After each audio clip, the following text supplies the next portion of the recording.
இருக்கங்குடி மாரியம்மன். மாரியம்மனுடைய அம்சங்கள்ல ஒரு சிறப்பு அம்மன் தான் இந்த இருக்கங்குடி மாரியம்மன். இந்த அம்மன் இருக்கங்குடி என்ற ஊர்ல இரு கங்கை நீர் ஆறு ஓடுகின்ற நடுப்புறத்துல இந்த அம்மனுடைய கோயில் அமைந்திருக்குது.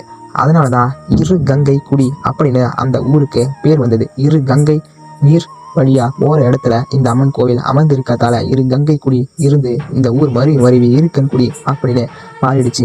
இந்த அம்மனை வழிபட்டா பல பிரச்சனைகள் பல நோய்கள் தீரும். இந்த அம்மனுக்கு வேப்பலை ஆடை கட்டி வழிபாடு செய்யணும். எப்பயுமே பொதுவாகவே மாரியம்மன்னாலே அந்த மாரியம்மன்களுக்கு வேப்பலை ஆடை கட்டி வழிபட்டா கேட்டது கிடைக்கும். அது மட்டும் இல்லாம கண் நோய் உடல் நோய்னு நோய்கள் இருக்கவங்க இந்த அம்மன் கோயிலுக்கு சென்று அங்கவே தங்கியிருந்து அந்த நோய் குணமாக வரை அங்கவே இருந்து வழிபாடு செய்து அதற்கு பின்பு வீடு திரும்பினால் அந்த நோயாகப்பட்டது சற்றே குறைந்து சரியாகும்.